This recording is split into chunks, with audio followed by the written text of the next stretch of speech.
Hi friends, welcome back to my channel One சிறகுகள். இப்போ நம்மளோட சேனலை ஃபஸ்ட் டைம் பார்க்குறீங்க அப்படின்னா சப்ஸ்கிரைப் பண்ணுங்கள். அப்படியே பக்கத்தில் இருக்க பெல் பட்டனை கிளிக் பண்ணி ஆல்ன்ற ஆப்ஷன் கொடுத்துட்டிங்கன்னா நாங்கள் போடக்கூடிய ஒவ்வொரு வீடியோவும் உங்களுக்கு நோட்டிஃபிகேஷனில் வந்து சேரும். ஸோ வாங்க இன்றைக்கி நம்ம என்ன ரெசிபி பார்க்க போகிறோன்றத வீடியோக்குள்ளே போய் பார்க்கலாம். இன்றைக்கி வந்து கோதுமை மாவு வச்சு ஒரு வித்தியாசமான முறையில் டிஃப்ரெண்ட்டான ஸ்டைலில் ஒரு ஈவினிங் டைமில் செய்யக்கூடிய ஸ்நாக்ஸ் பற்றி தான் பார்க்க போகிறோம்.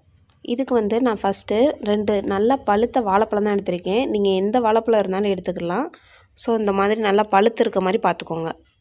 இந்த பழத்தை தோல் உரிச்சிட்டு இந்த மாதிரி குட்டி குட்டியாக கட் பண்ணி எடுத்துக்கிட்டேன். இதுக்கப்புறமா ஸ்டவ்வில் ஒரு பேன் வச்சுக்கிட்டு இதில் ஒரு 1.5 ஸ்பூன் அளவுக்கு நான் பட்டர் ஆட் பண்ணியிருக்கேன்.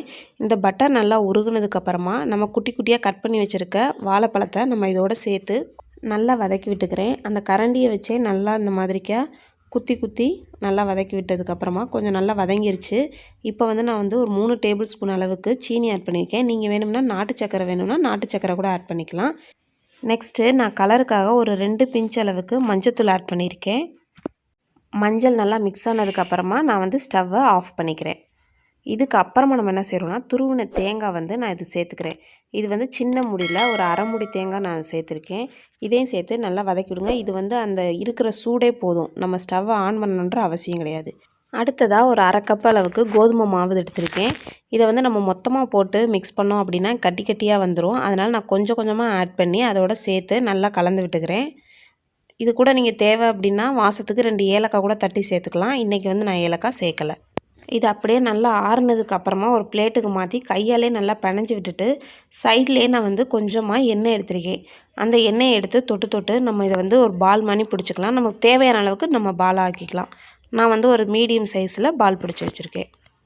எல்லாத்தையும் இந்த மாதிரி நான் பாலாக பிடிச்சி வச்சுக்கிட்டேன். இப்போ நம்ம வந்து அடுப்பில் பனியாரக்குழி வச்சு அதில் கொஞ்சமாக ஆயிலோ இல்லை நெய்யோ எதுனாலும் உங்கள் டேஸ்ட்டுக்கு ஏற்ற மாதிரி சேர்த்துட்டு ஒரு உருண்டையாக எடுத்து நம்ம அந்த பனியாரக்குழியில் வச்சுக்கலாம்.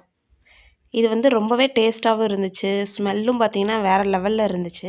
பசங்களும் பார்த்திங்கன்னா ரொம்ப விரும்பி சாப்பிட்டாங்க. ஈவினிங் டைமில் இது மாதிரி சுட சுட செஞ்சு சாப்பிடையில ரொம்பவே நல்லாவும் இருக்குது. ஸோ இதை கண்டிப்பாக நீங்களும் ட்ரை பண்ணி பாருங்கள். இந்த மாதிரி வச்சுட்டு ஒன் சைடு நல்லா வெந்ததுக்கப்புறமா இன்னொரு பக்கமும் திருப்பி போட்டுக்கோங்க.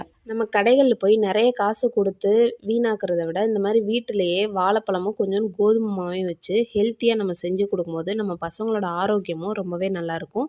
இது குழந்தைங்களுக்கு வெயிட் இன்க்ரீஸ் பண்ணுறதுக்குமே பெரிய ஹெல்ப்பாக இருக்குது. இப்போ பாருங்கள் எவ்வளோ கலர்ஃபுல்லாக நம்மளோட ஹெல்த்தியான ஸ்நாக்ஸ் ரெடி ஆகிடுச்சின்னு. இப்போ இதை நம்ம வந்து ஒரு பிளேட்டுக்கு எடுத்து மாற்றிக்கலாம். இந்த வீடியோ உங்களுக்கு ரொம்பவே பிடிச்சிருக்குன்னு நம்புகிறேன். பிடிச்சிருந்தால் லைக் பண்ணுங்கள், உங்களோட ஃப்ரெண்ட்ஸ் அண்ட் ஃபேமிலிக்கு ஷேர் பண்ணுங்கள். இது மாதிரியான ஹெல்த்தியான ரெசிபியை நீங்கள் தொடர்ந்து பார்க்கணும் அப்படின்னு நினச்சிங்கன்னா நம்மளோட வான் சிறகுகள் சேனலை சப்ஸ்கிரைப் பண்ணி வச்சுக்கோங்க. நெக்ஸ்ட் ஒரு சூப்பரான ரெசிபியோட உங்கள் எல்லாரையும் மீட் பண்ணுறேன். தேங்க்ஸ் ஃபார் வாட்சிங்.